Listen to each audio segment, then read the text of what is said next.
have some prepared remarks. I'm so thankful to see you all tonight. In a year like this one, we all really need to get involved and be active. With all that's happening in our world, in our cities, in our neighborhoods, and especially in light of the devastating attacks on our LGBT brothers and sisters in Orlando, we cannot afford to be complacent or lackadaisical. So from the bottom of my heart, thank you very much for being here. My name's Morrison Agen, and I'm running for Allen County Council at Large. And even before I threw my hat in the ring, I've always been kind of a political junkie. As I've told many of my friends, presidential elections are kind of like my Super Bowl. I'm pretty sure my partner Danny can attest to that. She's seen me pacing around our living room during debates and watching election results come in like I have money on the game. But what made me want to get involved this year was, quite frankly, a simple Facebook post that my friend Phyllis Bush posted listing all of the seats that were running unopposed. And I said to myself, man, that's weird. Nobody is giving these guys a run for their money. Like, seriously, there's 20 of them. And then I saw a response from my friend Jack Morris, and something really spoke to me. And I'm going to quote him here. He said, as a person who has put myself out there in this way and run for office now twice, I've been focused on convincing others to do the same. I've had at least 10 meetings over the last 2 weeks to discuss possible candidates. As an advocate for many important causes, including public education reform, it's hard for me to see how few voters actually show up to local elections. That's why we need more and better candidates in all the races, especially locally, regionally, and statewide. And this is important, friends, and I'm going to get back to that in a second. But he continues and says, what I suggest is, if you think someone new should run for office, if you think that there's something missing on the ballot, perhaps what is missing is you. If you think that's something you might consider, please let me know, and I'm open to a meeting anytime. So when I read that, something kind of sparked in me. That post really spoke to me. And so I called Jack, and we talked for about an hour, which I didn't realize at the time was pretty much de rigueur for Jack. And I'm thankful for his passion about getting people excited about and mobilized for local elections. The bottom line is this: if we want change here in Allen County, who is going to step up? After many discussions with friends that I now call my kitchen cabinet, people like Mike Patterson, Rebecca Bell, Felix and Rhonda Moxter, Wayne and Katie Richardson, and of course the love of my life, Danny Anderson, I decided to make a run for it. And Jack and I talked about many of the local elections coming up, and he suggested I run for Allen County Council. Now, I admit at the time, I knew very, very little about what the Allen County Council did. And it's possible that some of the folks here tonight might not actually know about what the Allen County Council does. But I soon discovered how important the council is to our lives here in Allen County. So before I talk more in detail about my goals, let me just share a little bit about what that body does. The Allen County Council is the fiscal body of the county. They provide money for the jail, approve tax abatements, approve budgets for departmental services for Allen County. The council deals with financial issues and has a close relationship with the Allen County Commissioners, who are in essence, the executive and legislative body of the county government. We have 3 commissioners in Allen County, and the county council before kind of was the sole check and balance against the commissioners because the council had to financially approve any proposals that the commissioners came up with. However, for the last several years, the Allen County Council has simply appropriated a bundle of cash to the commissioners, letting them do with it whatever they please, without any guidance whatsoever. And so that, my friends, is something that maybe you might want to be concerned about. Here's another fact. The 3 commissioners are all Republicans. And 6 of the 7 county council members are also Republicans. Between the county council and the county commissioners, there's obviously a severe lack of ideological diversity.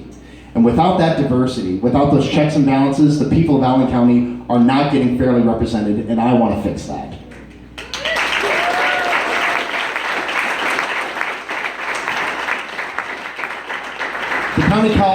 The county council also makes decisions about our jail system, and it's another issue I feel very strongly about.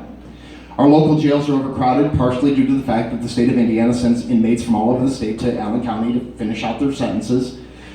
And yes, the state pays Allen County for that, but I feel that the real cost is higher. The fact is that there are people who could be productive members of our communities, but instead are incarcerated for nonviolent crimes, and this truly affects us all. It is far more expensive for us as a community to house an inmate than to give a child a good education. Yes.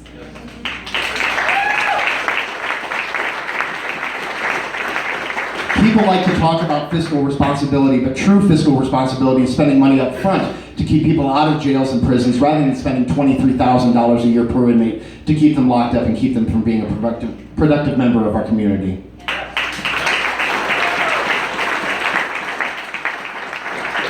Drug courts work. Counseling works. Instead of turning our prisons into a profit center, Allen County should consider further funding initiatives that prevent people from repeating the cycle of incarceration that's all too common in this country, our state, and in our city. As we know, our judicial and prison system disproportionately incarcerates poor and educated people and minorities. Not only that, but recidivism is at 80% in this country. So the question is our prison system really working, or is it really preventing crime, or is it only adding to the systemic pain of social injustice? One only needs to look to our friends in Europe to find the answer to that question.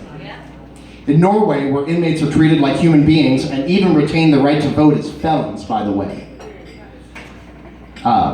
recidivism is at 20%. In Portugal, the number of people who have been convicted of drug possession over the last 15 years is exactly 0. 0 people in Portugal have been convicted of drug possession. And the per capita rate of drug use is far less than ours. And you might be thinking, Morrison, why does that matter? I'm not going to be going to jail. But whether you see it firsthand or not, these kind of things affect us all. It affects your tax dollars, your neighborhoods, your streets, your kids' schools, and so much more. Keeping people functional members of society is important to our collective well-being, and we need to approach this with some grace, some compassion, and God forbid, maybe even a little bit of forgiveness. We need to treat these people with dignity and respect as fellow human beings, no matter what mistakes they've made in their past. An answer to an overcrowded jail isn't a bigger jail, it's fewer inmates.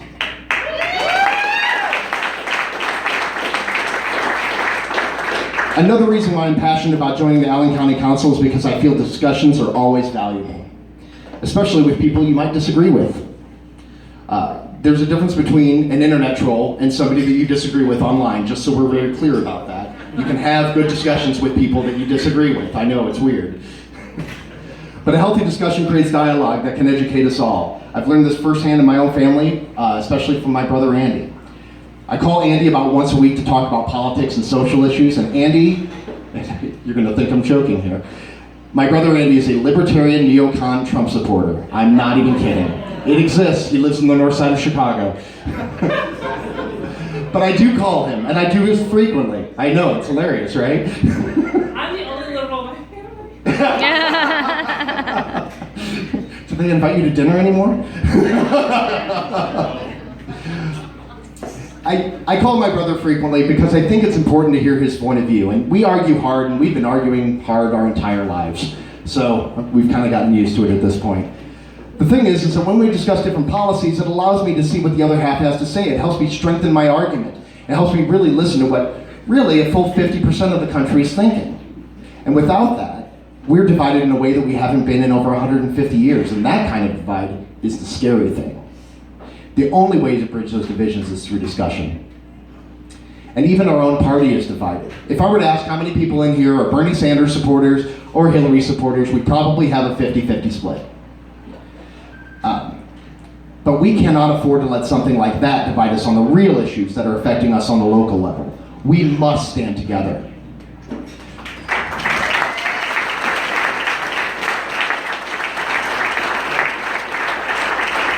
The Republicans already know too well what can happen when there's too many divisions, and they've gotten it right on one thing, and that's putting people in political seats.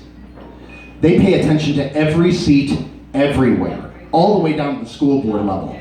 And I don't know if any of you here were at the ACDP meeting on Saturday and listened to Mark Giacquina speak. They are coming after our school board. Don't think they're not. The school board that we have for Fort Wayne Community Schools is pretty much the only body that we have that is primarily Democratic driven, and they know it. And they've run out of room in Indianapolis to put charter schools, and they are coming for Fort Wayne. The Republicans know what their objectives are, and they make sure they have lots of politicians to push forward those objectives. As a group of people who are passionate about progress and human rights, we can't let something like the support of who we want for president to divide us on critical issues that are facing our local communities. Frankly, the Republicans obviously don't really care who's the president. Look at their nominee. They're much more concerned about getting local politicians and legislators to block any opposition to their views. If we want to make a difference, we need to take a page from their playbook and focus on immediately what's in front of us, now and in 2018, and our city council elections in 2019, 2020, and beyond. Every single election is important, and let's embrace that right now.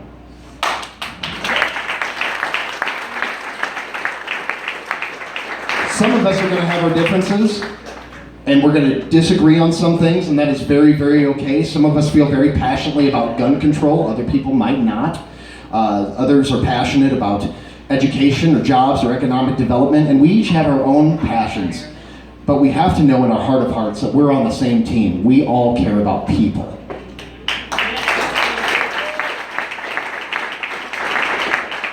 And in that, we need to stand behind great people who have forward-thinking vision for Indiana. The second time I heard John Gregg speak at the ACDP breakfast, I think it was a month ago, he said the first thing he would do upon taking the oath of office is grant full protections for every LGBT employee in the state of Indiana.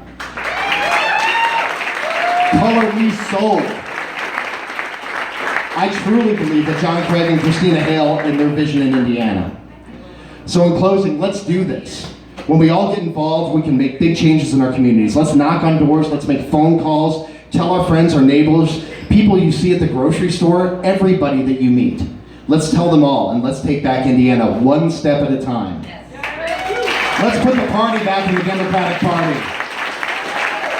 I'm Morrison Agen. By the way, let's give a big hand to Jess Thrower for playing tonight. Thanks, Jess. I'm Morrison Agen, and I look forward to seeing you all before November.